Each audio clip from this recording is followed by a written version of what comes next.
Heading देना है अपने special state of Jammu Kashmir. Indian constitution के पार्ट 21, जो कॉन्स्टिट्यूशन जब से लागू हुआ है तब से ही ये आर्टिकल बड़ा डिस्प्यूट वाला आर्टिकल रहा है हमारे लिए, आर्टिकल 370 370।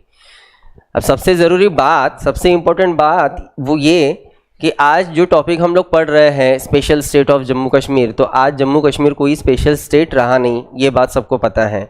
मतलब ना वो स्पेशल रहा है ना वो स्टेट रहा है, लेकिन जब तक वो स्पेशल था और स्टेट भी था तब बेसिकली जम्मू कश्मीर को इंडियन कॉन्स्टिट्यूशन के किस प्रोविज़न या फिर कौन से प्रोविज़न्स लागू होते थे नहीं होते थे, इसको लेके आपको आज भी कमीशन क्वेश्चंस कर सकता है, बिल्कुल कर सकता है।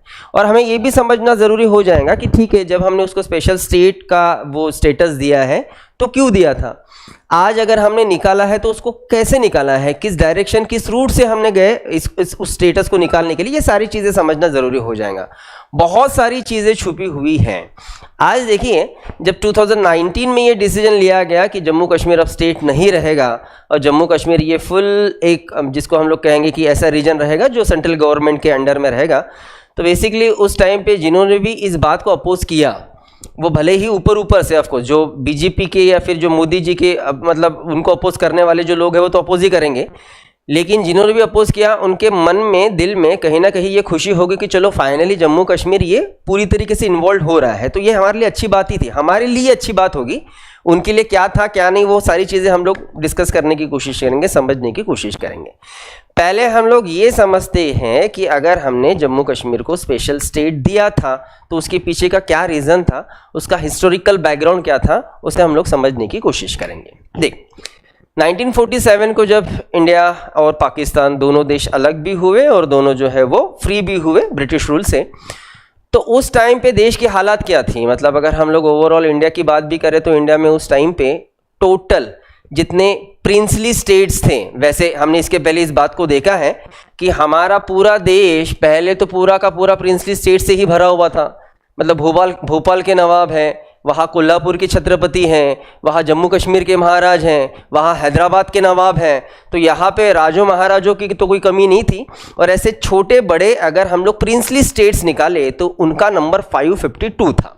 552 के अलावा प्रिंसली स्टेट्स 552, इन 552 के अलावा अगर हम लोग प्रोविंसेस की बात करें जिन्हें हम लोग आज हमारे स्टेट्स कहते हैं, तो लगभग प्रोविंसेस के नंबर ये उस टाइम पे कितने थे, 11 स्टेट पकड़ सकते हैं हम लोग, और टोटल जो है वो 553 जो है वो प्रिंसली स्टेट्स। देश आज़ाद हुआ, आज़ादी के साथ साथ पार्टीशन भी हुआ, डिवाइडेशन भी हुआ, पाकिस्तान अलग निकल गया और ब्रिटिशर्स जाते जाते उन्हें जो पॉलिटिक्स खेलना था वो खेल के चले गए। ऐसा खेल के चले गए कि जो आज भी मतलब पूरी दुनिया के लिए डिस्कशन का जो है वो टॉपिक बन जाता है।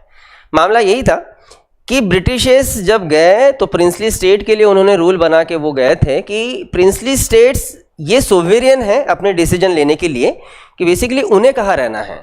अगर प्रिंसली स्टेट चाहते हैं कि वो इंडियन टेरिटरी में रहें तो वो इंडियन टेरिटरी में इन्वॉल्व हो सकते हैं, अगर वो चाहते हैं कि वो पाकिस्तान जाएं तो वो पाकिस्तान इन्वॉल्व हो सकते हैं, या फिर वो चाहते हैं कि उन्हें इंडिपेंडेंट रहना है, उन्हें सोवेरियन रहना है, तो वो रह सकते हैं, कोई प्रॉब्लम नहीं है। मतलब उन प्रिंसली स्टेट्स पे इंडियन गवर्नमेंट या पाकिस्तान गवर्नमेंट का कोई रूल नहीं चलेगा।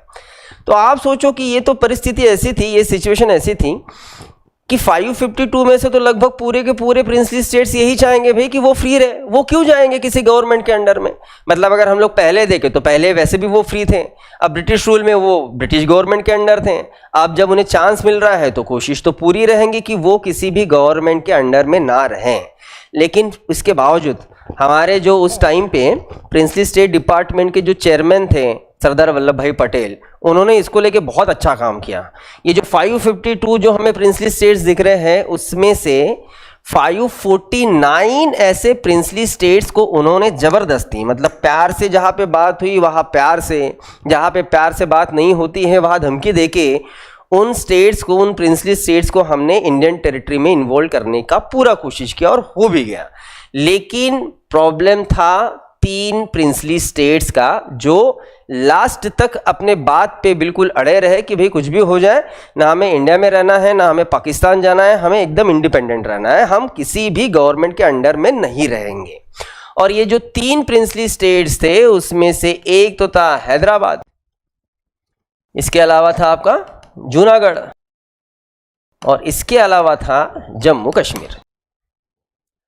अब तीनों प्रिंसली स्टेट का अगर हम लोग एक नेचर देखें, एक स्वरूप देखें इनका, तो देखो मामला क्या था कि हैदराबाद में तो सीधा सीधा मामला ये था कि हैदराबाद के थे नवाब, तो यहाँ पे एक मुस्लिम कम्युनिटी जो है वो रूल कर रही थी।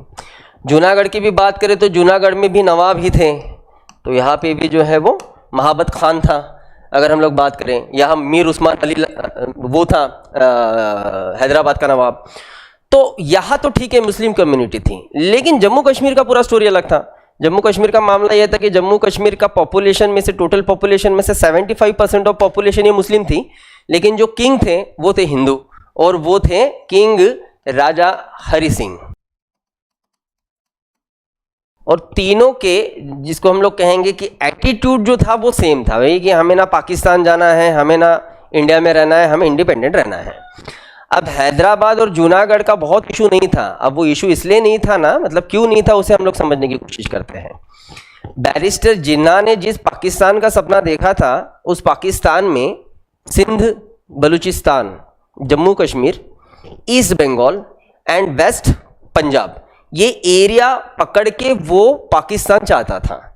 अब जब पाकिस्तान बना तो उस पाकिस्तान में सिंध तो चला गया, चलो बलूचिस्तान भी आ गया, इसके अलावा आपका वेस्टर्न पंजाब भी आ गया, इसके अलावा आपका ईस्टर्न बंगाल भी आ गया, जिसको आज हम लोग बांग्लादेश कहते हैं।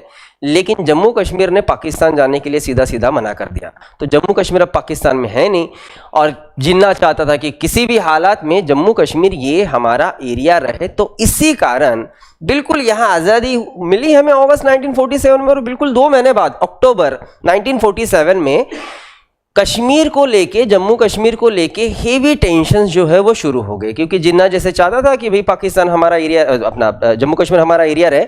तो इसी कारण पाकिस्तानी आर्मी ने जम्मू कश्मीर पे कर दिया अटैक। अब अटैक हुआ, अटैक होने के बाद ऑफकोर्स देखो कैसा है कि भाई पाकिस्तान एक कंट्री है, जम्मू कश्मीर एक बहुत छोटा सा प्रिंसली स्टेट है। इस छोटे से प्रिंसली स्टेट के पास ऑफकोर्स इतना आर्म फोर्स नहीं है। पाकिस्तान का अटैक है, उसको हम लोग फेस नहीं कर सकते या फिर नहीं कर पाएंगे, ये राजा हरि सिंह बहुत अच्छी तरीके से जानता था। हिस्टोरियंस बताते हैं, हो सकता है कि जब हिस्टोरियन बताते हैं तो बहुत सारी बातों में ना, मतलब फालतू की बातें ज़्यादा रहती हैं ना, मतलब वो ड्रामा ज़्यादा रहता है। कि कहा जाता है कि किंग हरि सिंह सुबह सुबह अपनी बालकनी में बैठे हुए चाय पी रहे थे। ऑफकोर्स हिली एरिया है कश्मीर, ठीक है, वहाँ पे उसका है ना बड़ा रजवाड़ा। और जब वो बालकनी में चाय पी रहे थे तो दूर से उन्हें दिख रहा था कि बहुत सारे लोग आ रहे हैं उनके पैलेस के तरफ। तो उसे समझ गया कि भाई पाकिस्तान का ये अटैक है, और बस वहीं से उन्होंने इंडिया की हेल्प लेने की कोशिश की कि भाई अब ऐसे सिचुएशन में जम्मू कश्मीर का आर्म फोर्स तो पाकिस्तान से लड़ नहीं पाएगा, पॉसिबल नहीं था। तो करे क्या? तो हरि सिंह ने डील करने की कोशिश की। हरि सिंह ने कोशिश की कि वो भारत के प्रधानमंत्री पंडित नेहरू, उनसे बात करें। तो नेहरू से बात की उसने, हरि सिंह ने। बात ये थी कि हरि सिंह नेहरू को कह रहे हैं कि पाकिस्तान ने हमारे एरिया पे अटैक किया है, तो आप हमें हेल्प कीजिए, आप आपका आर्मी हमारे एरिया में भेजिए कि हम खुद को सेफ कर सके, सेफ रख पाए। अब नेहरू, इन्होंने अपना एक यहाँ पे जो डील करने की कोशिश की, मतलब जम्मू कश्मीर के साथ, वो उनका डीलिंग पूरी तरीके से फंस गया, कंप्लीटली फंस गया। मतलब आपने इंटरनेशनल रिलेशन पढ़े हो, अब इंटरनेशनल रिलेशंस के आपने थ्योरी पढ़े क्या मुझे पता नहीं, मुझे नहीं पता, ठीक है, क्योंकि मेरे ख्याल से आप सीधा सीधा कंट्रीज के साथ इंटरनेशनल रिलेशन पढ़े होंगे। मैं आपको कुछ थ्योरीज या फिर अप्रोच बताऊं कि बेसिकली 2 टाइप के अप्रोचेस रहते हैं जब हम लोग इंटरनेशनल रिलेशन मेंटेन करते हैं। तो एक तो हम लोग आइडियलिस्टिक थ्योरी को यूज़ करते हैं, या फिर हम लोग रियलिस्टिक जाते हैं। अगर हम लोग आइडियलिस्टिक हैं तो कुछ भी हो जाए हम लोग प्यार मोहब्बत से सारी प्रॉब्लम सॉल्व करने की कोशिश करेंगे। लेकिन अगर हम लोग रियलिस्टिक हैं तो भाई हम बिल्कुल ये नहीं चाहेंगे कि हम प्यार मोहब्बत से बात करें, हम सीधा मारामारी पे आएंगे, सीधा मारामारी पे आएंगे। अब इसमें भी नहीं जाएंगे कि आज हमारा क्या अप्रोच है, आइडियलिस्टिक है कि रियलिस्टिक है। आज हम दोनों को मिक्स करके चलते हैं। जैसे मैं बता रहा हूँ ना कि अगर आइडियलिस्टिक है तो प्यार मोहब्बत से बात होंगी, रियलिस्टिक है तो मारामारी करेंगे। तो बड़ा एक फेमस डायलॉग दूं आपको, आप क्लियर कर लोगे खुद को कि भाई हम कहाँ स्टैंड करते हैं। आपको शायद पाकिस्तान को लेके ये डायलॉग बिल्कुल पता होगा कि अगर आप दूध मांगोगे तो हम लोग खीर देंगे, लेकिन कश्मीर मांगोगे तो हम चीर देंगे। सुने हो ना? तो देखो हम पहली बात कितनी प्यार मोहब्बत से कर रहे हैं। दूध मांगोगे तो हम आपको खीर दोगे, भाई दूध क्या पीते हो, खीर लो, लेकिन बात कश्मीर की करोगे तो चीर देंगे। तो यहाँ हम लोग आइडियलिस्टिक रियलिस्टिक दोनों मोड यूज करते हैं, डिपेंड्स कि क्या सिचुएशन है। लेकिन नेहरू जी बहुत ज़्यादा आइडियलिस्टिक थे, नेहरू जी डेमोक्रेटिक वैल्यूज पे बहुत ज़्यादा विश्वास करते थे, शायद कुछ ज़्यादा ही पढ़ लिया था उन्होंने डेमोक्रेसी, वो उनसे भूल हो गई, क्योंकि डेमोक्रेसी ये बहुत ही बड़ा एक फेक कॉन्सेप्ट है, ये बहुत बड़ा फेक कॉन्सेप्ट है, ठीक है।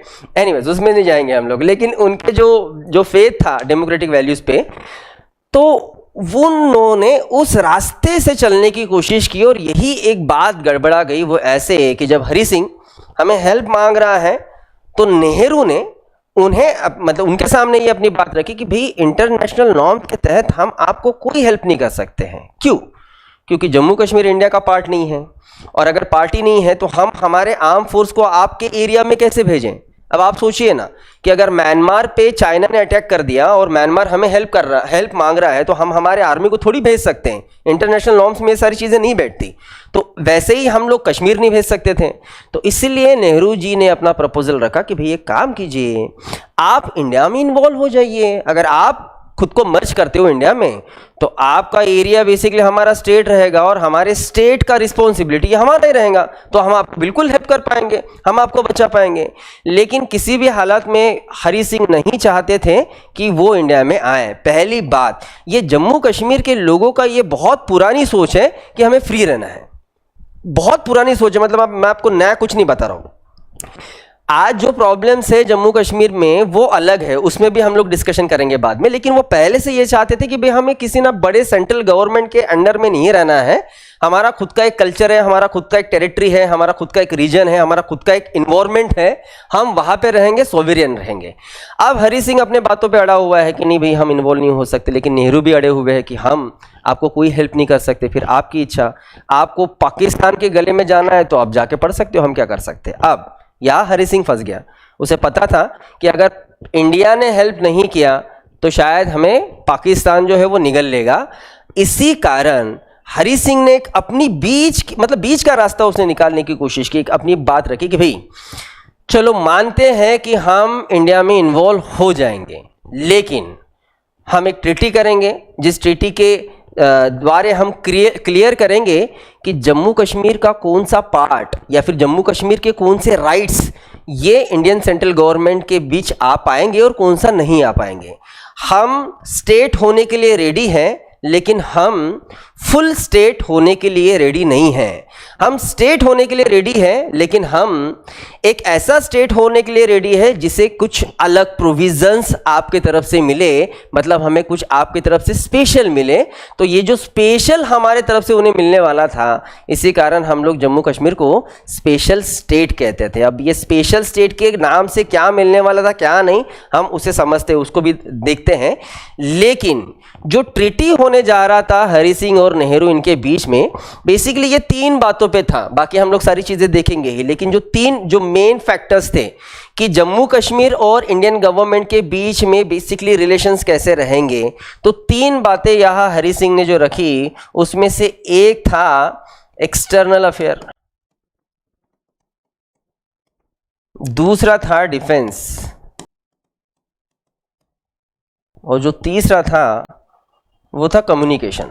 External affair, defence and communication. अब ये देखिए इसके क्या मतलब निकलते हैं, उसको समझने की कोशिश करेंगे। पहला पॉइंट वैसे डिफेंस था, इसको समझते हैं। एक डील हो रही है हरि सिंह और नेहरू के बीच में। ये टेम्पररी डील थी जो 1948 में हुई, जो परमानेंट फाइनल डील थी वो 1954 में हुई थी, ठीक है। ये टेम्पररी डील जो तीन बातों पे हुई। यहाँ हरि सिंह कह रहा है कि जम्मू कश्मीर और इंडिया या फिर इंडियन गवर्नमेंट, इन दो गवर्नमेंट के बीच में ये तीन फैक्टर रिलेशन जो है वो मेंटेन कर रहे हैं। एक क्या? डिफेंस। डिफेंस मतलब जम्मू कश्मीर का सिक्योरिटी ये इंडियन गवर्नमेंट का रिस्पॉन्सिबिलिटी रहेगा, ठीक है। तो ये एक बार डील होगी कि जम्मू कश्मीर का सिक्योरिटी, फुल सिक्योरिटी जो है वो इंडियन गवर्नमेंट देखेगा, सेंट्रल गवर्नमेंट देखेगा। दूसरा जो एक्सटर्नल अफेयर था वो ये कि जम्मू कश्मीर को लेके जो भी फॉरेन ट्रीटी करना है वो सेंट्रल गवर्नमेंट देखेगा, जम्मू कश्मीर खुद होके कोई ट्रीटी नहीं कर पाएगा, ठीक है। तो ये फॉरेन ट्रीटी को लेके था, एक्सटर्नल अफेयर। जो लास्ट पॉइंट था कम्युनिकेशन का, वो कम्युनिकेशन मतलब जम्मू कश्मीर मतलब state government and Indian central government के बीच में कम्युनिकेशन, जो बातचीत करके, चर्चा करके, डिस्कशन करके हर प्रॉब्लम को सॉल्व करने की कोशिश करेंगे। ये टेम्पररी डील हुआ। ये जब यहाँ डील हो रहा है, वहाँ पाकिस्तानी आर्मी जो है वो जम्मू कश्मीर में अच्छे तरीके से, पूरी तरीके से लगभग अंदर आ गई थी। लगभग आधे से ज़्यादा 2/3 जम्मू कश्मीर जो था वो पाकिस्तानी आर्मी के हाथ में आ चुका था पूरी तरीके से। Northern area, western area and eastern area, बस साउथर्न सदर्न एरिया छोड़ दो, तो लगभग जम्मू कश्मीर का एरिया ये पाकिस्तानी आर्मी के हाथ में आ चुका था। अब यहाँ जम्मू कश्मीर ने हमसे डील कर ली है, वो हमारा स्टेट होना चाहते हैं, बस उन्हें स्पेशल स्टेट होना है। हमने कहा ओके, कोई प्रॉब्लम नहीं। अब अभी जम्मू कश्मीर अगर हमारा स्टेट होगा तो ऑफकोर्स वो सिक्योरिटी हम लोग देखेंगे, और इसी कारण फिर इंडिया का जो आर्म फोर्स था, इंडिया का जो आर्मी था, वो अब जम्मू कश्मीर में गया। अब यहाँ पे एक वार हुआ पाकिस्तान एंड इंडिया के बीच में, और हमने अच्छा खासा जो पाकिस्तान का जो आर्म फोर्सेस थे, जो आर्मी था, उनको अच्छा खासा हमने पीछे खदेड़ी भी थे। लगभग समझ के चलो कि हमने जो 2/3 एरिया पाकिस्तान ने कवर अप किया था, हमने अच्छा खासा एरिया को क्लीन अप कर दिया। लगभग बस 1/3 एरिया ऐसा होगा जम्मू कश्मीर का जो पाकिस्तान में, मतलब पाकिस्तानियों के हाथ में था। हम पूरी तरीके से उस एरिया को क्लीन कर सकते थे, लेकिन यहाँ पे नेहरू जी ने अपने लाइफ की दूसरी बड़ी गलती की। वो ये, अब उनकी गलती नहीं थी, बेसिकली उनको ये सजेशन दिया गया था, और ये सजेशन जिसने दिया था वो था हमारे इंडिया का लास्ट इंग्लैंड का वॉइस रॉय लॉर्ड माउंटबेटन। अब माउंटबेटन ने देखो क्या सलाह दिया नेहरू जी को। वो कहते हैं कि भाई आज अगर जम्मू कश्मीर ये इंडिया का फुल स्टेट या फिर स्टेट होने को रेडी है, तो अगर हम लोग इंटरनेशनल नॉर्म्स देखें, अगर हम लोग यूनाइटेड नेशन के नॉर्म्स देखें, तो यूनाइटेड नेशन सीधा सीधा कहता है कि कोई भी कंट्री किसी और कंट्री पे अटैक नहीं कर सकता। और पाकिस्तान ने अब जम्मू कश्मीर पे अटैक किया है, और जम्मू कश्मीर आज आपका स्टेट है, मतलब वो आपके कंट्री पे अटैक है। तो बिल्कुल हम यूनो से ही इस प्रॉब्लम को सॉल्व कर सकते हैं, आपको लड़ने झगड़ने की जरूरत रहेगी नहीं। तो यहाँ नेहरू ने इस बात को रखा यूनाइटेड नेशन में कि पाकिस्तान ने हमारे एरिया पे जो है वो अटैक किया। जैसे ये बात हमने प्रपोजल हमने जम्मू कश्मीर को लेके यूनो में रखा, वहाँ यूनाइटेड नेशन ने सबसे पहले तो सीज फायर को डिक्लेयर किया कि पहले आप वार बंद कीजिए, कोई किसी के ऊपर कोई गोली नहीं चलाएगा, बिल्कुल वार वहाँ पे फिनिश। चलो, यहाँ इंडिया एंड पाकिस्तान रुक गए। लेकिन जब ये सीज फायर हुआ तो जम्मू कश्मीर का लगभग 1/3 एरिया ये पाकिस्तान के हाथ में था। तो समझ के चलो कि हमने जितना ड्रॉ किया है ना, उसके ऊपर वाला जो एरिया है वो पाकिस्तान के ही हाथ में था। अब सीज फायर तो हो गया, अब यूनाइटेड नेशन को जो है वो अगली स्टेप लेना था और जम्मू कश्मीर को पूरी तरीके से फ्री करना था, मतलब पाकिस्तानी को वहां से हटाना था और जम्मू कश्मीर को पूरी तरीके से भारत को सौंपना था। लेकिन यहाँ यूनाइटेड नेशन ने डिसीजन ये लिया कि भाई हम इस पूरे एरिया का रेफरेंडम लेंगे, यहाँ पे प्लेबिसाइट होगा, हम लोगों से पूछेंगे कि आपको कहाँ रहना है। अगर लोग कहेंगे कि उन्हें पाकिस्तान में रहना है तो जम्मू कश्मीर पाकिस्तान चले जाएगा। अगर लोग कहेंगे कि जम्मू कश्मीर को हमें भारत में लाना है तो हम लोग पूरा तरीके से भारत में लाएंगे। लेकिन अगर वहाँ के लोग कह रहे हैं कि हमें इंडिपेंडेंट रहना, तो हम दोनों कंट्री में ना डाल के उन्हें हम लोग इंडिपेंडेंस दे देंगे।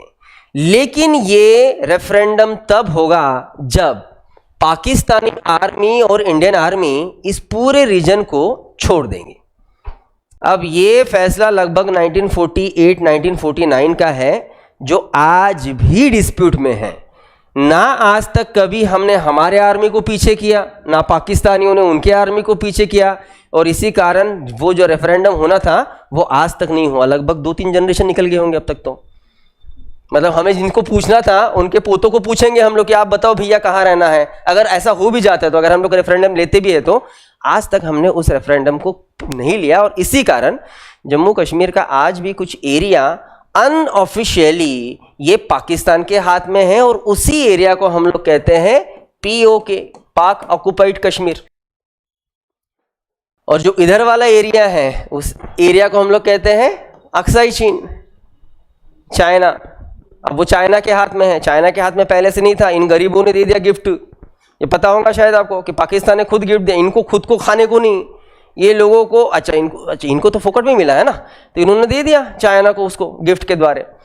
अब जैसे लास्ट टाइम जैसे हमारे कंट्री में जो पुलवामा अटैक हुआ था या फिर उरी अटैक हुआ था, और उसके बाद फिर हमने 2019 में जो सर्जिकल स्ट्राइक चलाया था पाकिस्तान में, तो वो सर्जिकल स्ट्राइक बेसिकली ठीक है, हम लोग यहाँ हमारे मीडिया पे तो दिखा रहे कि हमने पाकिस्तान में सर्जिकल स्ट्राइक किया, लेकिन हमने वो पाकिस्तान में एक्चुअली नहीं किया, वो हमने हमारे देश में ही किया। हमारे देश में ही किया मतलब कहाँ किया, तो पीओके में किया, पाक ऑक्युपाइड कश्मीर में, जो पाकिस्तान के हाथ में है। अरे लेकिन हम तो मानते हैं ना कि हमारा एरिया है, तो हमने पाकिस्तान में नहीं किया। हम जब हमारे इंडिया के मैप को दिखाते हैं तो हम पूरा जम्मू कश्मीर दिखाते हैं। हम जो एरिया उनके पाकिस्तान के हाथ में वो हम लोग ऐसे छाट के नहीं दिखाते। चाइना दिखाता है, लेकिन चाइना दिखाता है क्योंकि चाइना तो पाकिस्तान का दोस्त है, तो वो दिखाता है कि इंडिया का जो मैप है वो ऐसा है, एक्चुअली वो इतना दिखाएगा, इस तरीके से हम पूरा दिखाएंगे। मतलब जो पीओके में जाता है वो भी हम हमारे एरिया में दिखाते हैं। चलो वो इशू हुआ, चलो जो हुआ वो हुआ।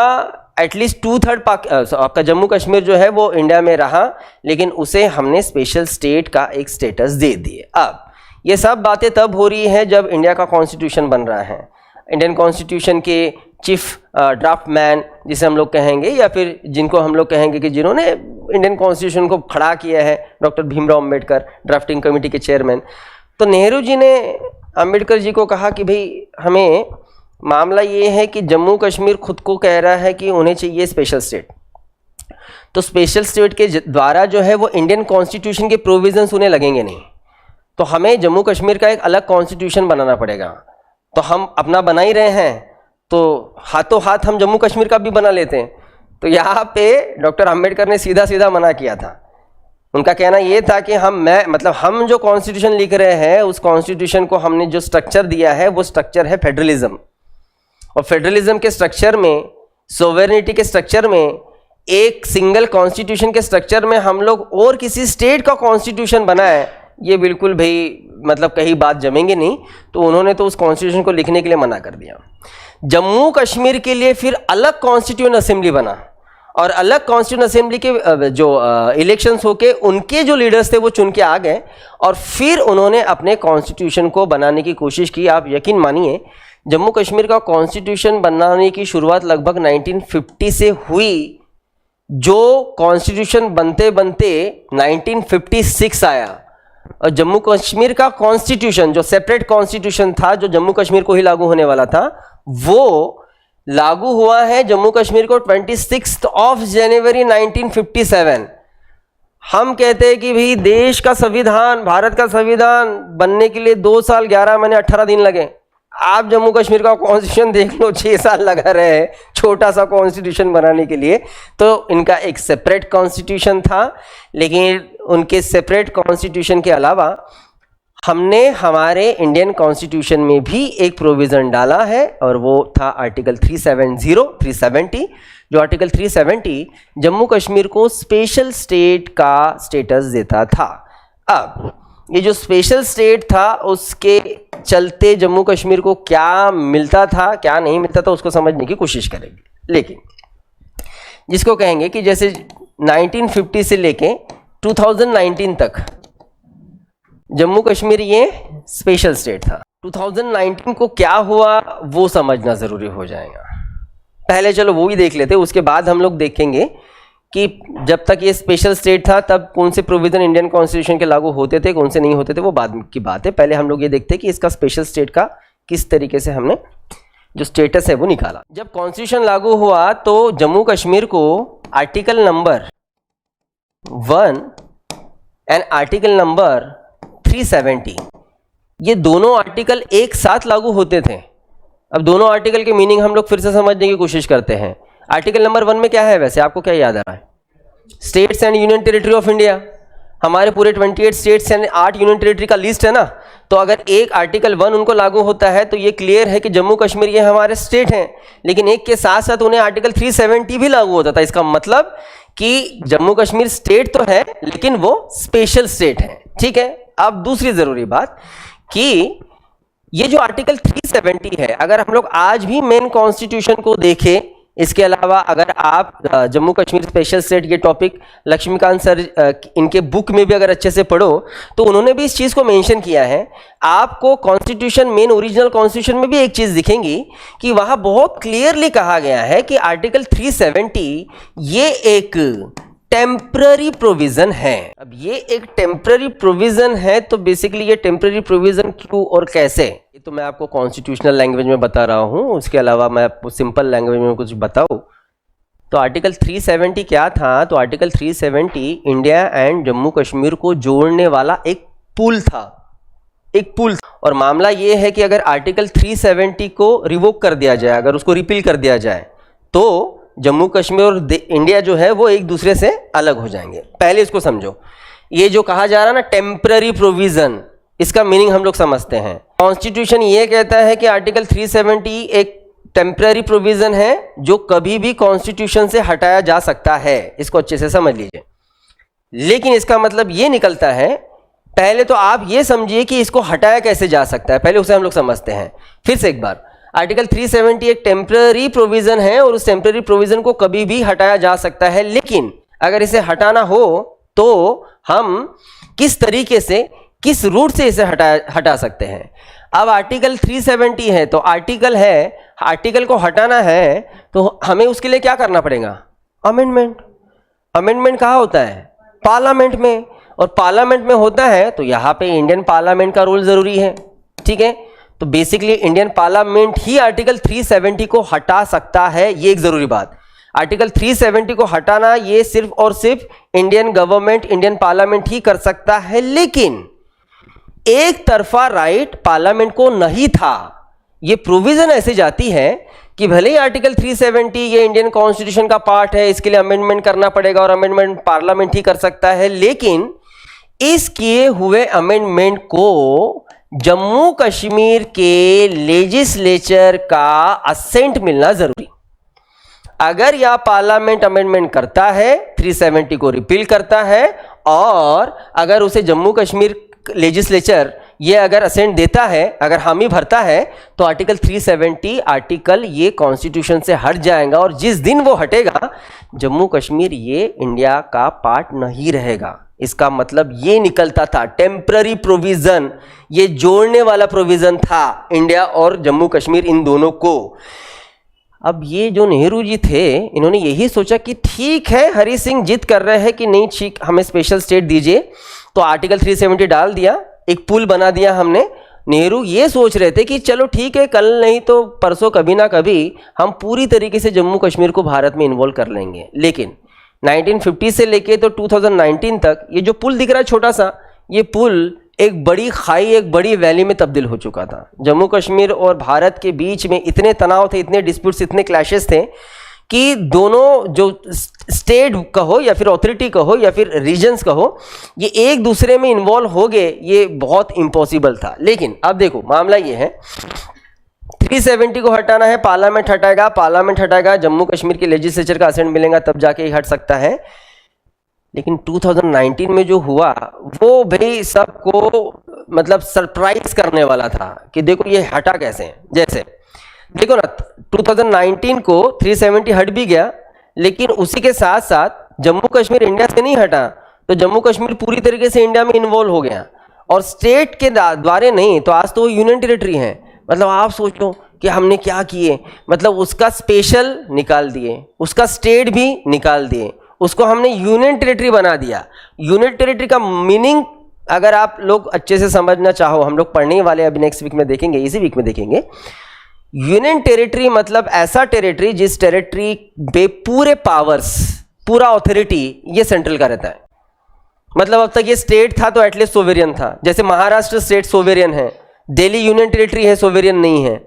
तो पहले तो ये स्टेट था, ऊपर से स्पेशल था, हमने स्पेशल भी निकाल दिए, हमने स्टेट भी निकाल दिए, और इसके अलावा आज वो यूनियन टेरिटरी है, तो उसका क्या इम्पैक्ट हो सकता है क्या नहीं, वो भी हम लोग समझने की कोशिश करते हैं। लेकिन पहले हम लोग ये समझने की कोशिश करते हैं इस प्रोविज़न को हटाया कैसे गया और जम्मू कश्मीर पूरी तरीके से इन्वॉल्व कैसे हुआ, ये समझना ज़्यादा ज़रूरी है। देखिए, इसको लेके, इसको समझने के लिए भी हमें जाना पड़ेगा 2016 में, क्योंकि 2016 नहीं, 2014 में 2014 में जम्मू कश्मीर असेंबली के इलेक्शंस हुए और जो इलेक्शन जो हुए उस जम्मू कश्मीर के असेंबली के टोटल नंबर ऑफ सीट थे उस टाइम पे 87। और अगर 87 इतने सीट्स का असेंबली है तो किसी भी पॉलिटिकल पार्टी को अगर वहाँ पे पावर में आना है, अपने गवर्नमेंट को बनाना है, तो एटलीस्ट कितने सीट्स जीतना ज़रूरी हो जाएगा? 44 लगभग, राइट, 44। जो इलेक्शंस हुए हैं, जो रिजल्ट्स आया था 2014 के इलेक्शन का, तो उस इलेक्शन में किसी भी पॉलिटिकल पार्टी को क्लियर मेजोरिटी नहीं था। सबसे ज़्यादा सीट्स जिन्होंने जीते थे वहाँ की रीजनल लीडर, जिसकी बड़ी एक पार्टी थी जिनका नाम था महबूबा मुफ्ती। और पहली बार, अब चलो सबसे ज़्यादा सीट्स तो महबूबा मुफ्ती इनकी पार्टी को मिला है, लेकिन क्लियर मेजोरिटी मिला नहीं। लेकिन अगर हम लोग बीजेपी का देखें हाल, तो बीजेपी ने पहली बार जम्मू कश्मीर में अच्छे खासे सीट जीते थे, अच्छे खासे जीत लिए थे। उसमें उन्होंने जम्मू में ज़्यादा जीते। ऑफकोर्स ये आपको पता होगा कि अगर हम लोग जम्मू को उस टाइम पे अच्छे से देखें तो जम्मू 3 पार्ट में हम लोग डिवाइड कर सकते हैं। एक मतलब जम्मू कश्मीर, एक जम्मू, दूसरा कश्मीर और तीसरा लद्दाख। और तीनों में बहुत डाइवर्सिटी आपको मिलेगा, मतलब पूरे जम्मू कश्मीर में बहुत डाइवर्सिटी उस टाइम पे भी था। जम्मू की बात करें तो जम्मू में हिंदू एंड सिख अच्छे खासे मेजोरिटी में। अगर हम लोग वैली चले जाएँ, मतलब कश्मीर चले जाए, तो वहाँ पर मेजोरिटी जो थी वो मुस्लिम्स की थी। अगर हम लोग ईस्ट साइड चले जाए, मतलब लद्दाख चले जाए, तो वहाँ पे बौद्धिस्ट, तो ये बड़ा डाइवर्सिटी था वहाँ पे। तो ऑफकोर्स यहाँ अगर जम्मू में सिख एंड हिंदूज अगर मेजोरिटी में हैं तो वहाँ पे तो मोदी जी को अच्छे खासे सीट्स मिल जाएंगे। वैली में भी उन्होंने 2-3 सीट्स जीते। तो इसके चलते महबूबा मुफ्ती के बाद सबसे ज़्यादा अच्छे सीट्स जिन्होंने जीते थे वो थे मोदी जी, इनकी पार्टी बीजेपी। अब देखा जाए तो बीजेपी ये जम्मू कश्मीर के किसी भी रीजनल पॉलिटिकल पार्टी को सपोर्ट नहीं करती। ऑफ कोर्स आइडियोलॉजी अलग अलग हो जाती है भाई। कभी भी कोई भी पॉलिटिकल पार्टी अपने आइडियोलॉजी के साथ जाएंगे ना, अलग तो जाएंगे नहीं, क्योंकि ऑफ कोर्स वहाँ जम्मू कश्मीर के जितने भी पॉलिटिकल पार्टीज़ हैं उनका आइडियोलॉजी ऑफ कोर्स अलग है, बीजेपी का आइडियोलॉजी अलग है। लेकिन इसके बावजूद भी बीजेपी ने महबूबा मुफ्ती इनके साथ अलायंस करने का डिसाइड किया। अलायंस की गवर्नमेंट बनी 2014 में और महबूबा मुफ्ती हुए जम्मू कश्मीर के सीएम, बन गए सीएम। 2 साल इनका संसार चला, लेकिन 2016 में बीजेपी ने अपने वो दांत दिखाना शुरू कर दिए जो उन्हें एक्चुअली दिखाना ही था। 2016 में बीजेपी ने कहा कि हम अलायंस तोड़ रहे हैं, हम इस सरकार के साथ काम नहीं कर सकते, हम सरकार से बाहर निकल रहे हैं। ऑफ कोर्स उनका अलायंस था, इसलिए 44+ सीट्स थे दोनों के पास। अब इन्होंने अलायंस तोड़ दिया तो यहाँ महबूबा मुफ्ती भी माइनॉरिटी में चली गई और इसी कारण जम्मू कश्मीर का असेंबली जो है वो डिसॉल्व हो गया। तो अगर किसी असेंबली को हम लोग डिसॉल्व कर रहे हैं तो उस स्टेट में हम लोग क्या लगाएंगे? Presidential rule. लेकिन जम्मू कश्मीर पे प्रेसिडेंशियल रूल का कोई प्रोविजन नहीं था, क्योंकि इंडियन कॉन्स्टिट्यूशन के प्रोविजंस उन्हें नहीं लागू होते, उन्हें तो उनके कॉन्स्टिट्यूशन के लागू होते हैं। तो जम्मू कश्मीर में जो रूल लागू होता था उसे हम लोग कहते थे गवर्नर रूल। कभी भी कंफ्यूज मत होना ना, गवर्नर रूल ऐसा कोई कॉन्सेप्ट इंडियन कॉन्स्टिट्यूशन में नहीं है, ये जम्मू कश्मीर के कॉन्स्टिट्यूशन का पार्ट है। हमारे स्टेट में हम आर्टिकल 356 के तहत प्रेसिडेंशियल रूल लगाते हैं, वहां पे भी आर्टिकल 356 ही लगता था, मतलब इंडिया का लगता था, क्योंकि एंड ऑफ द डे भाई वहां गवर्नर तो हमारा ही है ना, governor appointed by central government, right. तो बेसिकली लागू तो 356 से ही होता था, लेकिन हम उसे गवर्नर रूल कहते थे, हम उसे प्रेसिडेंशियल रूल नहीं कहते थे। यहां लगाया हमने गवर्नर रूल। अब यहां पे और एक जरूरी बात, किसी भी स्टेट में आर्टिकल हम लोग 356 पढ़ेंगे तब आपको क्लियर होगा, हम लोग किसी भी स्टेट पे जो प्रेसिडेंशियल रूल है वो 3 साल के टर्म से ज़्यादा टर्म के लिए नहीं लगा सकते हैं, ज़्यादा से ज़्यादा 3 साल के भीतर आपको उस स्टेट में नए इलेक्शंस लेना पड़ेगा और वहाँ पे जो प्रेसिडेंशियल रूल गवर्नर रूल है उसको हमने निकालना पड़ेगा। अब 2016 में ये सारी चीज़ें हुई और 2019 में ऑफकोर्स इसके 3 साल होने वाले थे, राइट। 3 साल से ज़्यादा हम लोग जम्मू कश्मीर में गवर्नर रूल नहीं लगा सकते थे। अब यहाँ पे भी एक मजे की बात मैं आपको बताऊँ, 2016 में जम्मू कश्मीर में जो लगा वो गवर्नर रूल ही था, लेकिन बाद में धीरे से 2018 में हमने उसी गवर्नर रूल को तब्दील किया प्रेसिडेंशियल रूल में। तो 2018 में वहाँ पे आ गया प्रेसिडेंशियल रूल, 2019 तक वो था, 3 साल ख़त्म हो रहे हैं, जहाँ 3 साल ख़त्म होते जा ही रहे थे तो वहाँ हमने लगभग वो तारीख थी शायद 5 अगस्त 2019, और उस दिन राज्यसभा में अमित शाह जी ने एक प्रपोजल रखा, बेसिकली वो बिल रखा, और वो बिल था जम्मू कश्मीर का स्टेट एंड स्पेशल स्टेट का जो स्टेटस है उसे निकालने का। राज्यसभा में उस बिल को रखा गया, पास हुआ, लोकसभा गया, लोकसभा में भी पास किया। तो बेसिकली हमें किसे हटाना है? आर्टिकल 370 को। 370 को हटाना है, पार्लियामेंट ही इनिशिएटिव ले सकता था, पार्लियामेंट ने ले लिया। लेकिन तब हमने क्या पढ़ा कि पार्लियामेंट ने उसे पास करने के बाद वो कहा जाएगा, असेंबली का उसको वो मिलना जरूरी है ना, तो वो तो जम्मू कश्मीर के लेजिस्लेचर मतलब असेंबली जाएगा, उसका असेंट मिलना जरूरी है। तो ऑफकोर्स पार्लियामेंट से पास होने के बाद वो यहाँ जाएगा, यहाँ से असेंट मिलेगा, तब जाके वो पूरी तरीके से पास होगा। लेकिन उस टाइम पे असेंबली जम्मू कश्मीर का था क्या वर्किंग में? नहीं। क्या लागू है? Presidential rule. तो किसके पास जाएगा? प्रेसिडेंट के पास जाएगा। तो भाई असेंबली असेंट दे, प्रेसिडेंट असेंट दे, वहां तो प्रेसिडेंट है ना अभी रूल में। तो वो बिल प्रेसिडेंट के पास गया, प्रेसिडेंट ने उस पर साइन किया, साइन करके आर्टिकल 370 हट गया और जम्मू कश्मीर का स्पेशल स्टेट निकल गया। जम्मू कश्मीर तब से है हमारे कंट्री का एक नया यूनियन टेरिटरी। अब ये जो भी हुआ, ये अगर हम लोग हमारे नज़रिए से देखें तो सही है, लेकिन अगर हम लोग जम्मू कश्मीर के नज़रिए से देखें तो वो थोड़ा सा गड़बड़ वाला मामला लगता है।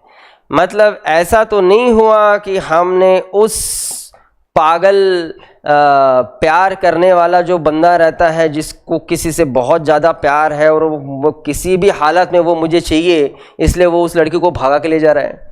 जम्मू कश्मीर के साथ एक्चुअली ऐसे ही हो रहा है, क्योंकि जम्मू कश्मीर भारत में नहीं रहना चाहता था, हमने स्पेशल निकाल दिया, हमने स्टेट निकाल दिया, हमने उसको यूटी बना दिया।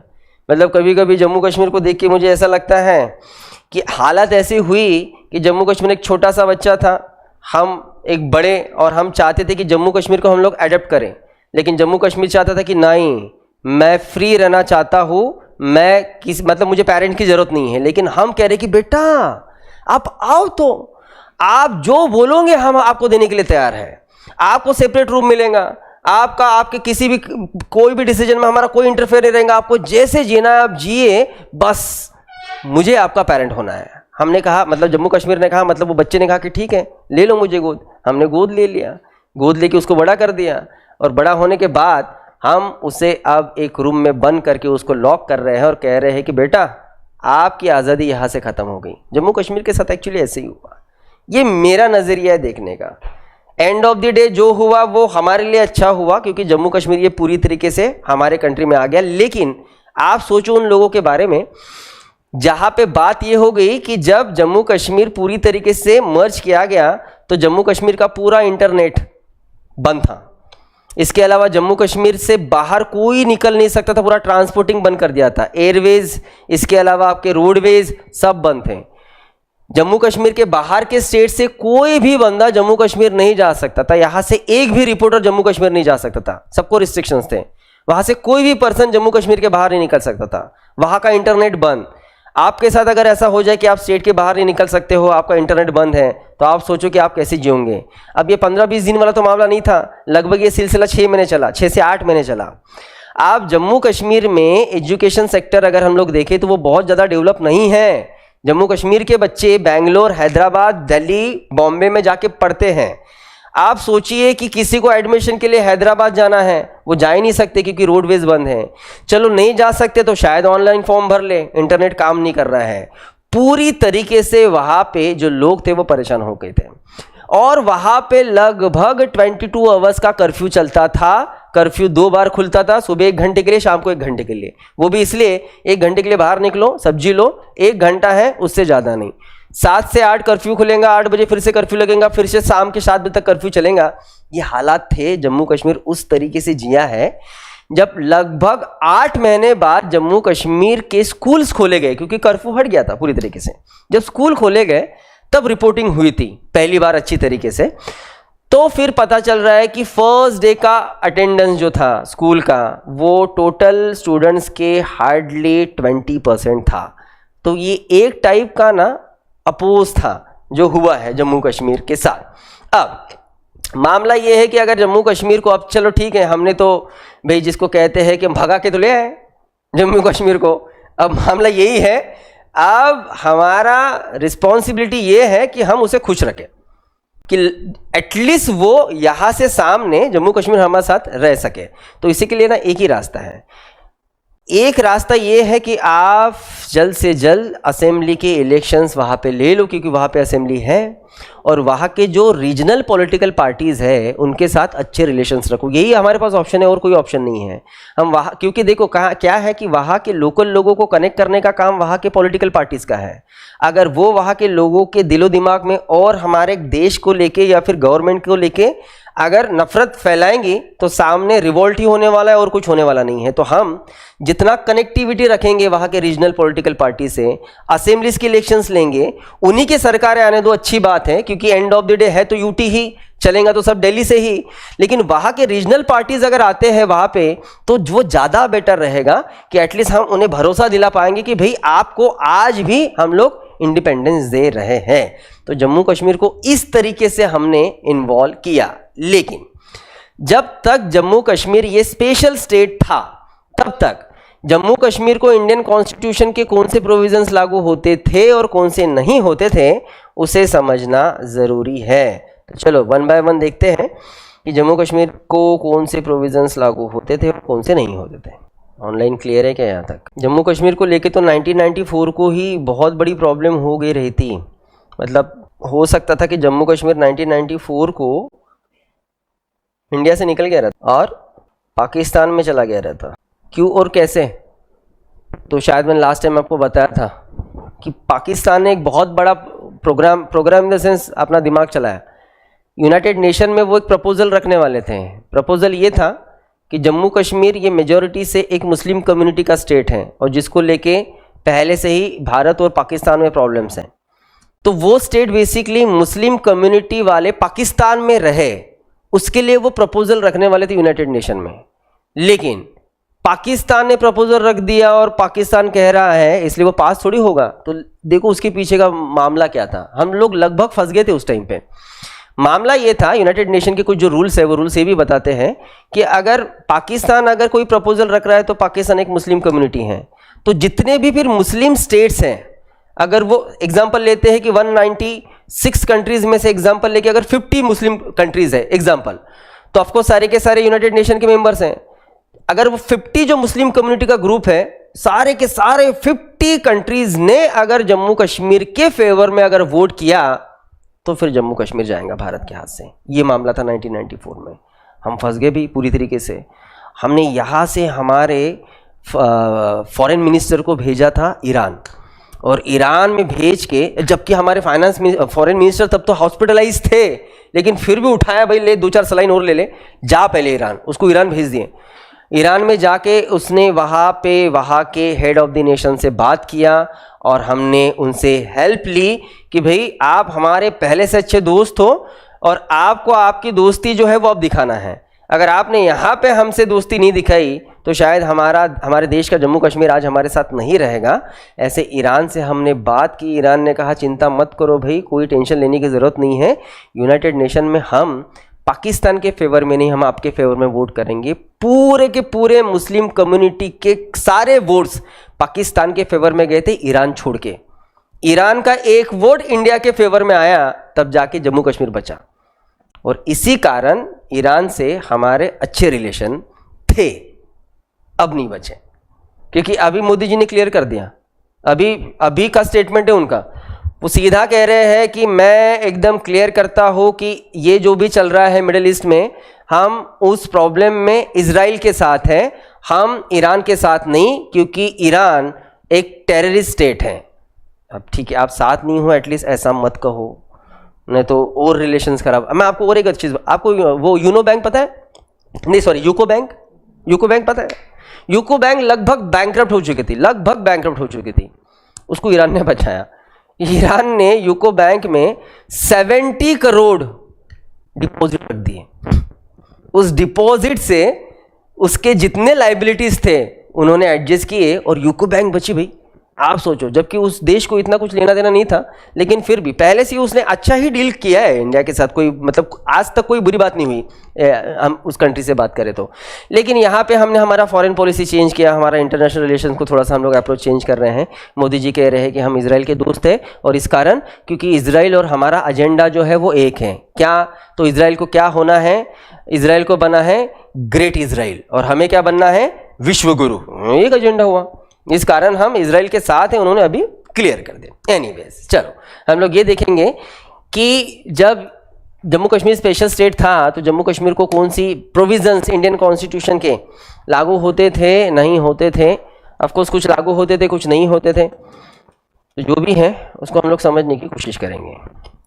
जैसे सबसे इंपॉर्टेंट बात, जम्मू कश्मीर को इंडियन कॉन्स्टिट्यूशन का पार्ट 6 एंड आर्टिकल, सबसे क्रूशल इसमें 238 लागू नहीं होता था।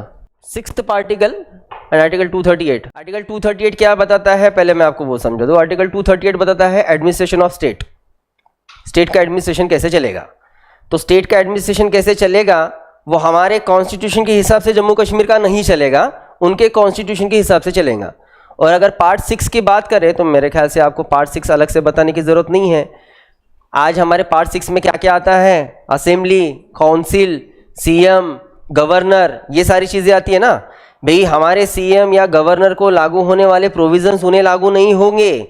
वहाँ असेंबली और काउंसिल को लेके जो रूल्स है वो अलग, हमारे रूल अलग। याद करो, हम जब काउंसिल पढ़े तो काउंसिल में हमने देखा है कि किसी भी काउंसिल के मिनिमम जो सीट्स रहते हैं वो कितने रहेंगे? 40।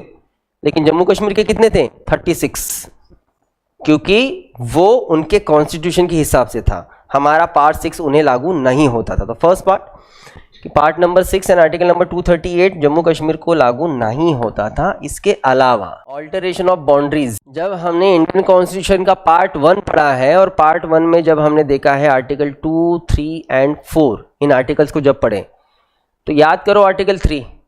आर्टिकल 3 कहता है कि इंडियन गवर्नमेंट किसी भी स्टेट के बाउंड्री को ऑल्टर कर सकता है, 2 स्टेट को जोड़ के एक ही स्टेट बना सकता है, या फिर एक स्टेट को तोड़ के 2 स्टेट बना सकता है। जो कुछ भी हो वो अपने हिसाब से सेंट्रल गवर्नमेंट अपनी इच्छा के हिसाब से इंडिया का ज्योग्राफिकल एरिया जो है वो मैप कर सकता है। लेकिन ये राइट्स उन्हें जम्मू कश्मीर को लेकर नहीं लागू होते। जम्मू कश्मीर का एक टुकड़ा भी वो यहाँ के वहाँ नहीं कर सकते थे। तो जम्मू कश्मीर के बाउंड्रीज का ऑल्टरेशन ये सेंट्रल गवर्नमेंट नहीं कर सकता था, ये भी उनके राइट्स के बाहर था। जम्मू कश्मीर के रेसिडेंट के बारे में हम लोग समझने की कोशिश करेंगे। रेसिडेंट ऑफ जम्मू कश्मीर, क्योंकि वहाँ पे हमें 2 ग्रेड के रेसिडेंट मिलेंगे। वो लोग जो जम्मू कश्मीर में 1954 के पहले से रह रहे हैं वो फर्स्ट ग्रेड के रेसिडेंट, और जो 1954 के बाद आए हैं जम्मू कश्मीर वो सेकंड ग्रेड के। अब ये first grade and second grade ये क्या मामला है इसको समझते हैं। जो फर्स्ट ग्रेड के वहाँ के रेसिडेंट हैं बेसिकली उन्हें हम लोग सिटीजन ऑफ जम्मू कश्मीर भी कहेंगे। सिटीजन ऑफ जम्मू कश्मीर भी कहते हैं हम उन्हें। जो फर्स्ट ग्रेड के वहाँ के जो रेसिडेंट हैं उन्हें वहाँ के स्टेट के सारे मतलब फुल राइट्स मिलेंगे। इनको क्या नहीं मिलेगा वो समझ लेते हैं तो आप समझ जाओगे कि इनको क्या मिलेगा। लेकिन जो सेकेंड ग्रेड के जो रेसिडेंट है उनके लिए क्या रिस्ट्रिक्शंस थे उसको हम लोग समझने की कोशिश करते हैं। पहले आप मुझे बताइए, आपने ये बात बिल्कुल सुनी होगी कि जम्मू कश्मीर के बाहर का कोई भी पर्सन जम्मू कश्मीर में जाके खुद का ओन लैंड परचेस नहीं कर सकता। ये पता था आपको? ठीक है, हम जम्मू कश्मीर में जाके कोई घर नहीं ले सकते, कोई रेस्टोरेंट खरीद नहीं सकते, हम कोई ज़मीन खरीद नहीं सकते, हम कोई खेती खरीद नहीं सकते। मतलब आप जा नहीं सकते क्या? जा सकते हो। रह नहीं सकते क्या? रह सकते हो। आपके पास कितना भी पैसा हो आप वहाँ पे रेंट पे रह पाओगे, आप खुद का घर वहाँ पे नहीं ले सकते। क्यों? क्योंकि आप 1954 के बाद की बात कर रहे हो। इसलिए जो 1954 के पहले वहां पे रह रहे हैं उन्हें फुल राइट है, वो वहां जमीन ले सकते हैं, जायदाद बना सकते हैं, उन्हें और भी बहुत सारे राइट्स हैं हम लोग सामने देखेंगे। लेकिन जो 1954 के बाद वहां पे माइग्रेट हुए हैं, इमिग्रेशन हुआ है जिनका, उन्हें कोई भी राइट्स नहीं, कोई भी in the sense property purchasing का राइट नहीं है। हम जा सकते हैं, कोई प्रॉब्लम नहीं, लेकिन प्रॉपर्टी परचेस नहीं। तो इस हिसाब से हमने वहाँ के रेसिडेंट को दो पार्ट में डिवाइड किया। सामने आप ये भी देखोगे कि फंडामेंटल राइट्स में इन्हें क्या क्या राइट्स हैं। तो जितने भी राइट्स देखेंगे ना, हम 3 स्पेशल राइट्स देखेंगे। ये हमें भी नहीं है फंडामेंटल राइट्स को लेके, जो उनको है वो भी जो देखेंगे हम सामने फंडामेंटल राइट्स, उनको जो स्पेशल राइट्स है वो ग्रेड 1 के रेसिडेंट को है, ग्रेड 2 के रेसिडेंट को वो नहीं रहने वाले। Then next point, Indian constitution का part 4 directive principle of state policies Jammu Kashmir पे लागू नहीं होता था, नहीं होता था। मतलब ये हमारी रिस्पॉन्सिबिलिटी नहीं थी कि हम जम्मू कश्मीर पे डीपीएसपी लगाए। इंडियन कॉन्स्टिट्यूशन का आर्टिकल 352 क्या है? National emergency. नेशनल इमरजेंसी लागू होता था, जम्मू कश्मीर को नहीं होता था, उसे समझने की कोशिश करते हैं। हम नेशनल इमरजेंसी अब तक पढ़े नहीं, आप लोग जब सामने पढ़ोगे तो आपको वो क्लियर हो जाएगा। अभी बस इतना समझ लीजिए, एटलीस्ट नेशनल इमरजेंसी लागू करने के पीछे 2 बेसिक रीज़न रह सकते हैं, 2 कॉजेस रह सकते हैं। एक तो वो एक्सटर्नल रीज़न रह सकता है या फिर वो इंटरनल रह सकता है। ऊपर ऊपर ही बता दूं, ये नेशनल इमरजेंसी पढ़ने के लिए हमें 2 लेक्चर लगते हैं, क्योंकि अभी पूरा का पूरा नहीं बता सकता यहाँ पे। अभी भी हमारे देश में अगर नेशनल इमरजेंसी लगाने जा रहे हैं तो क्या प्रॉब्लम हुआ है, तो सबसे बड़ा इशू है कि कुछ तो थ्रेट है, एक बड़ा थ्रेट है, और इस थ्रेट के कारण हम लोग इमरजेंसी लागू कर रहे हैं। उसका प्रोविजन आर्टिकल 352 में है, नेशनल इमरजेंसी। थ्रेट के पीछे के 2 रीजन रह सकते हैं, एक तो वो रीजन एक्सटर्नल रह सकता है या फिर वो इंटरनल रह सकता है। एक्सटर्नल क्या? एक्सटर्नल मतलब भारत और किसी देश के साथ वार बैटल ये कुछ चल रहा है तो थ्रेट है, तब हम लोग नेशनल इमरजेंसी लगा सकते हैं। तो एक एक्सटर्नल रीजन हो गया। इंटरनल क्या? इंटरनल मतलब कहीं तो हमारे कंट्री में ही कहीं ना कहीं आर्म्स या फिर कहीं ना कहीं वायलेंस हुआ है, आर्म्स रिबेल हुआ है। अगर आर्म्स रिबेल हुआ हो तो भी हम लोग नेशनल इमरजेंसी लागू कर सकते हैं। तो याद रखिए 352 से नेशनल इमरजेंसी जम्मू कश्मीर पे लागू होता था क्या? तो अगर वो रीजन इंटरनल है, इंटरनल रीजन से जम्मू कश्मीर में डायरेक्टली नेशनल इमरजेंसी लागू नहीं होता था। पहले हमें नेशनल इमरजेंसी लागू करने के पहले जम्मू कश्मीर के असेंबली का परमिशन लेना जरूरी था। अगर असेंबली ने परमिशन दिया तो ही इंटरनल रीजन से हम लोग नेशनल इमरजेंसी लागू कर सकते थे, बाकी एक्सटर्नल रीजन से हम लोग डायरेक्टली लागू कर सकते थे, क्योंकि वो तो वार वाला सिचुएशन है, वहां पे हम लोग बिल्कुल लागू कर सकते थे। सो इंटरनल रीजन असेंबली का परमिशन, एक्सटर्नल रीजन हम लोग लगा सकते। आर्टिकल 356 अभी बात किया था हमने, क्या था? Presidential rule. अभी हमने बात किया कि यहाँ जम्मू कश्मीर को लेके प्रेसिडेंशियल रूल को लेके कोई प्रोविजन नहीं था, गवर्नर रूल जो है वो लागू होता। प्रेसिडेंशियल रूल्स का कोई लेना देना जम्मू कश्मीर के साथ नहीं। आर्टिकल 360 फाइनेंशियल इमरजेंसी, इसे भी लागू करने के लिए असेंबली का परमिशन। तो ये सारी रिस्ट्रिक्टेड चीज़ें थी जो जम्मू कश्मीर को लागू नहीं होता था, बाकी जो चीज़ें लागू होती थी उस पर अगर हम लोग जाएं तो जैसे supreme court, election commission, CAG, ये सारे प्रोविजंस जम्मू कश्मीर को लागू होते थे।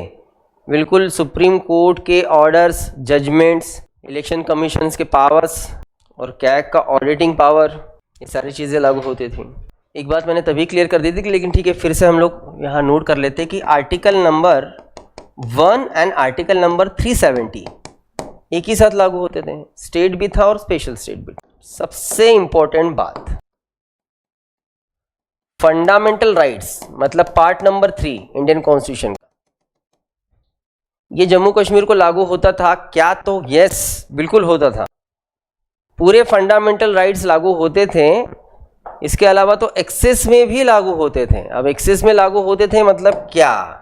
इसका मतलब ये कि जैसे आज राइट टू प्रॉपर्टी है क्या? हमें फंडामेंटल राइट्स है क्या? नहीं, फंडामेंटल राइट नहीं है, कॉन्स्टिट्यूशनल राइट है, लीगल राइट है, फंडामेंटल नहीं है। आज वो 300A में हमें मिलता है तो हमें वो लागू नहीं, लेकिन जम्मू कश्मीर के रेसिडेंट ग्रेड A वालों को राइट टू प्रॉपर्टी ये आज भी लागू था, मतलब 2019 तक। इसके अलावा राइट टू एम्प्लॉयमेंट, लेकिन एम्प्लॉयमेंट टू ऑल, ये वहां के लोगों का फंडामेंटल राइट है, एक एम्प्लॉयमेंट टू ऑल।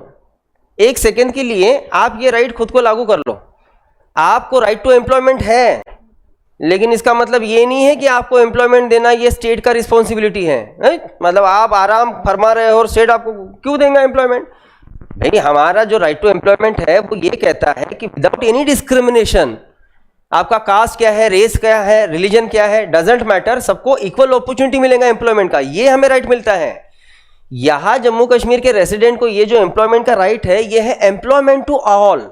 मतलब वहां का स्टेट का ये रिस्पॉन्सिबिलिटी है कि स्टेट सबको एम्प्लॉयमेंट देगा। फिर से मैं बोल रहा हूं, एक मिनट के लिए आप कंसिडर करके चलो कि ये राइट आपको भी है, अरे बस हो गया, फिर तो आपको चिंता करने की जरूरत नहीं है, स्टेट आपको सेट कर देगा। वहां जम्मू कश्मीर हर लोगों को एम्प्लॉयमेंट देता है, लेकिन कौन से लोगों को? ग्रेड 1 रेसिडेंट को। और एम्प्लॉयमेंट देता है तो यहां आप ये मत सोचिए कि एम्प्लॉयमेंट जो मिलेगा उनको ये गवर्नमेंट का ही एम्प्लॉयमेंट मिलेगा, मतलब सबको डीसी बनाया जा रहा है, एसपी बन रहे हैं, ऐसा नहीं है। वहां टूरिज्म है तो टूरिज्म को लेके जो है गवर्नमेंट सबको लाइसेंस देगा कि भाई यहाँ पे टूरिज्म सेक्टर में ये ऐसा वैसा, वहां एम्प्लॉयमेंट जनरेट करके देता है, लेकिन वो राइट है, राइट था, अभी नहीं रहा। इसके अलावा स्कॉलरशिप टू ऑल, स्कॉलरशिप सबको स्कॉलरशिप। एक लास्ट पॉइंट शायद वो रह गया है, अब ये लिख के रखो कि शेड्यूल नंबर इंडियन कॉन्स्टिट्यूशन के शेड्यूल में से 5th and 6th schedule Jammu Kashmir में नहीं लागू होते, बताने की अलग से जरूरत नहीं है। 5th schedule and 6th schedule ये शेड्यूल एरिया, ट्राइबल एरिया को लागू होता है, वो जम्मू कश्मीर को लागू नहीं था। इसके अलावा लास्ट पॉइंट, ये तो सारी चीज़ें देख ली हमने कि क्या लागू होता है क्या नहीं होता है। लास्ट, अगर हम लोग पूरा जम्मू कश्मीर, मतलब हम किसी भी स्टेट के असेंबली के सीट्स अरेंज करते समय हम उस स्टेट का पॉपुलेशन देखते हैं ना, और पॉपुलेशन के हिसाब से ही उस स्टेट के असेंबली का सीट डिसाइड होगा। जैसे महाराष्ट्र 288 मेंबर्स बैठते हैं, तो भाई डिपेंड्स कि कितना पॉपुलेशन है, हम लोग 2.5 लाख के पीछे एक एमएलए डिसाइड करते हैं, तो उस तरीके से जम्मू कश्मीर का भी तो निकलेगा ना एक नंबर।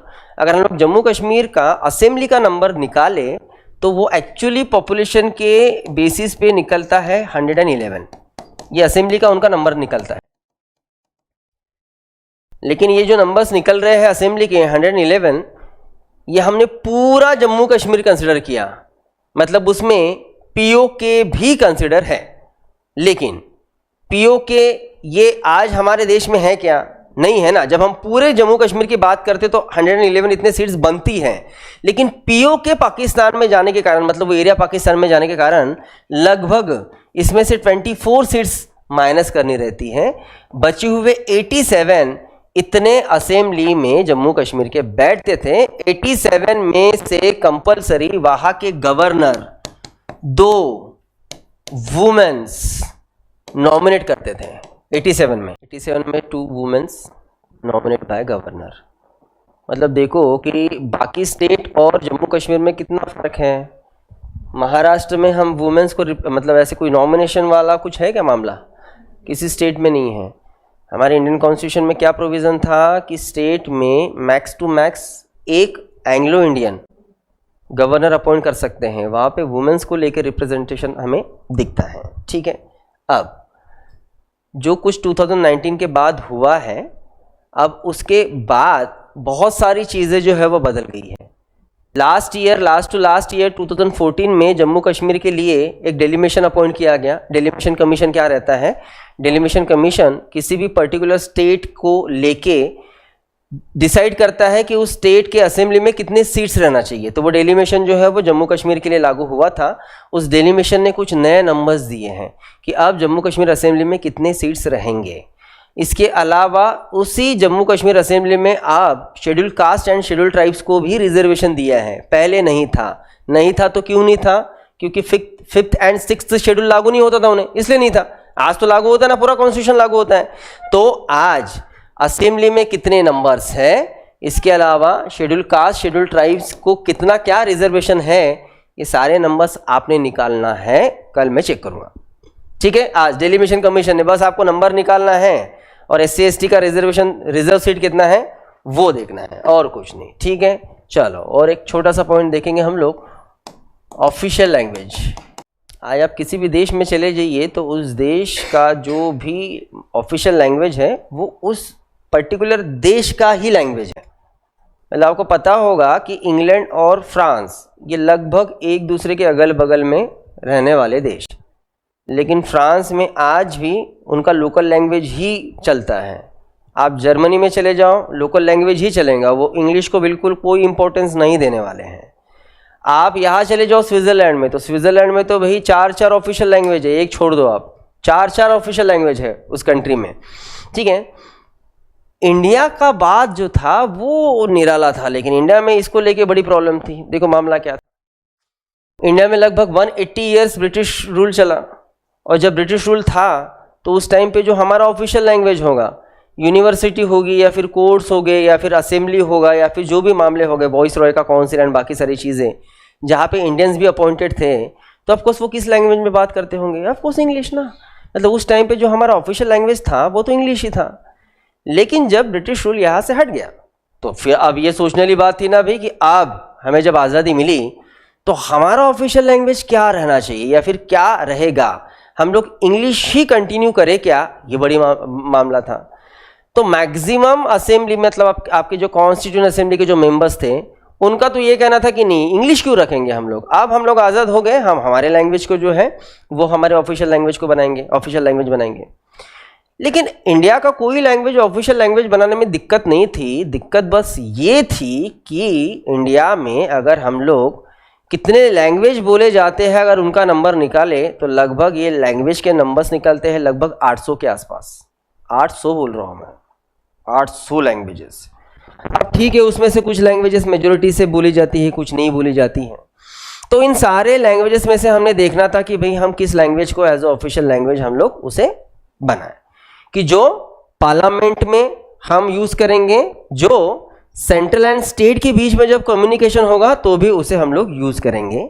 तो फाइनली डिसाइड ये हुआ कि हमारे कंट्री की देवनागरी हिंदी ये जो है ये हम हमारे ऑफिशियल लैंग्वेज में हम लोग इसे चूज़ करते हैं। तो आर्टिकल 343 में ऑफिशियल लैंग्वेज के नाम से देवनागरी हिंदी ये डिसाइड हुआ, और अच्छा खासा मेजोरिटी गया देवनागरी हिंदी को लेके। और देवनागरी हिंदी चुनने के पीछे का मकसद ये भी था कि मैक्सिमम नॉर्थन स्टेट अगर हम लोग देखें तो मैक्सिमम स्टेट्स में जो है वो हिंदी आती है। अब देखो कैसा है कि हमने इतने सारे लैंग्वेज में से एक लैंग्वेज चुनना है, तो हम ये कोशिश करेंगे ना कि नंबर ऑफ पीपल्स या फिर मैक्सिमम स्टेट्स में कौन सा लैंग्वेज ऐसा है जो कॉमन है, तो एक हिंदी था जो अच्छा खासा कॉमन था। आप सोचो ना कि उस टाइम पे भी जब हम लोग ब्रिटिश रूल के टाइम में थे तो गांधी जी अगर किसी से डील करते होंगे या फिर लोकमान्य तिलक अगर किसी से डील करते होंगे तो लोकमान्य तिलक यहाँ से कहीं जाते समय भाई मराठी में तो बात नहीं कर पाएंगे, ना गांधी जी गुजराती में बात कर पाएंगे। तो उस टाइम भी इन लोगों का यही कहना था कि हम एक लैंग्वेज को पकड़ते हैं, अगर हमें इंडिया का नेशनलाइजेशन बढ़ाना है, मतलब एक टाइप का मतलब पूरा एक राष्ट्र को एक बनाना है, तो एक ऑफिशियल लैंग्वेज रहना चाहिए। तो उस टाइम पे भी हिंदी को लेके इन लोगों ने अच्छा खासा प्रमोशन करने की कोशिश की। आप सोचिए एनी बेजेंट जो एक आयरिश लेडी थी जो इंग्लैंड से यहाँ आई थी, उसे क्या लेना देना था इंडिया से, लेकिन उन्होंने भी हिंदी को इंडियंस ज़्यादा से ज़्यादा समझ पाए उसे लेके उन्होंने काम किया है। अब देश आज़ाद हुआ, कॉन्स्टिट्यूशन बन रहा है, कॉन्स्टिट्यूशन में ये फाइनल डिसाइड हो गया कि हम लोग देवनागरी हिंदी को जो है वो इंडियन ऑफिशियल लैंग्वेज के नाम से हम लोग रखेंगे। लेकिन ऐसा तो हो नहीं सकता है ना कि 26 जनवरी 1950 से, मतलब जिस दिन से कॉन्स्टिट्यूशन लागू हो रहा है उसी दिन से हम हिंदी को ऑफिशियल लैंग्वेज बनाए। अरे ऑफिशियल लैंग्वेज बनाने के लिए भाई बाकी सब लोगों को ये लैंग्वेज आना तो चाहिए, तब जाके तो हम उसे बना पाएंगे ना ऑफिशियल लैंग्वेज। तो हमने सारे स्टेट्स को 15 इयर्स का साइड दिए कि हम 1950 से लेके 1965 तक का 15 साल का समय देते हैं कि स्टेट्स ने अपने अपने स्टेट में, मतलब स्टेट गवर्नमेंट ने अपने अपने स्टेट में हिंदी लैंग्वेज को प्रमोट करना है, हिंदी लैंग्वेज को उनके एजुकेशन सिस्टम में, स्कूल कॉलेजेस में जो है वो कहीं ना कहीं इन्वॉल्व करना है। और इसके लिए ये रिस्पॉन्सिबिलिटी डाली गई स्टेट्स पे। आर्टिकल 351 में इसका प्रोविज़न था कि सारे स्टेट्स इसका रिस्पॉन्सिबिलिटी लेंगे कि अगले 15 साल तक उनके स्टेट में रहने वाले लोगों को एटलीस्ट हिंदी बोलना आना चाहिए, समझना आना चाहिए। इसके अलावा कॉन्स्टिट्यूशन में एक प्रोविज़न था, आर्टिकल 344, जो प्रोविज़न ये कहता है कि इन 15 सालों में हम 2 बार एक ऑफिशियल लैंग्वेज कमीशन अपॉइंट करेंगे। 2 बार। पहला ऑफिशियल लैंग्वेज कमीशन हम लोग 1950 से लेकर अगले 5 साल में करेंगे और दूसरा हम लोग 10 साल में करेंगे। क्या करेगा कमीशन? कमीशन ये देखेगा कि पहले 5 सालों में हिंदी लैंग्वेज का कितना प्रमोशन हुआ है, कितने लोगों को हिंदी आती है। उसके बाद फिर दूसरा कमीशन जो रहेगा वो भी यही देखेगा कि हिंदी का कितना प्रमोशन हुआ है और हम लोग कब से हिंदी को जो है वो इंग्लिश के जगह पे ला सकते हैं। तो फर्स्ट जो लैंग्वेज कमीशन अपॉइंट होने वाला था वो लैंग्वेज कमीशन 1955 में अपॉइंट हुआ। जिस लैंग्वेज कमीशन के चेयरमैन थे B.J. खैर। 5 साल में कितना प्रमोशन हुआ है उसको लेके उन्होंने एक रिपोर्ट बनाया और उन्होंने पार्लियामेंट को सौंप दिया। तो उस रिपोर्ट से भी हमें लगभग ये समझ में आ रहा था कि जिस तरीके से हिंदी लैंग्वेज का प्रमोशन होना चाहिए था उस तरीके से प्रमोशन नहीं हुआ। लेकिन फिर भी ठीक है, हमारे पास 10 साल थे क्योंकि 1965 तक का समय था, 15 साल का समय है। लगभग पूरे 15 साल खत्म होते जा रहे थे, लेकिन जैसे जैसे वो साल पास आ रहा था 1965 का, साउथ इंडिया में कुछ टेंशन्स, कुछ प्रॉब्लम्स बढ़ चुके थे क्योंकि पूरे साउथ इंडिया में स्पेशली तमिलनाडु मतलब चेन्नई मतलब मद्रास में एंटी हिंदी मूवमेंट शुरू हो गया था कि हम हिंदी को बिल्कुल सपोर्ट नहीं करेंगे, हम हिंदी को जो है वो अपोज ही करेंगे। पूरा तमिलनाडु, कर्नाटका, केरला इस बात को लेके अड़ा पड़ा था कि हम हिंदी लैंग्वेज को ऑफिशियल लैंग्वेज ना ही मानेंगे, कुछ भी हो जाए। जो उनके इंटेंशंस और जो एटीट्यूड 1965 में था वही आपको एटीट्यूड आज भी दिखेगा। कहीं चेंज नहीं हुआ, कहीं चेंज नहीं हुआ। मतलब आप सोचिए, आप लोकसभा में आज भी तमिलनाडु के लोग दिखेंगे जो मेंबर ऑफ पार्लियामेंट है, आपको केरला के लोग दिखेंगे, आपको बहुत सारे लोग दिखेंगे। आप लोकसभा में उनका भाषण सुन लीजिए, आप स्पीच देख लीजिए, वो इंग्लिश में ही बात करने वाले हैं, वो बिल्कुल भी हिंदी में बात नहीं करने वाले। आप हिंदी में गलती से जिनको सुनने वाले हो वो निर्मला सीतारामन है, वो भी टूटी फूटी इंग्लिश जो है वो बोलेंगे, जेंडर चेंज करेंगे, है ना, मेल को फीमेल बनाएंगे, ये होगा उनके लैंग्वेज में क्योंकि है नहीं उनको।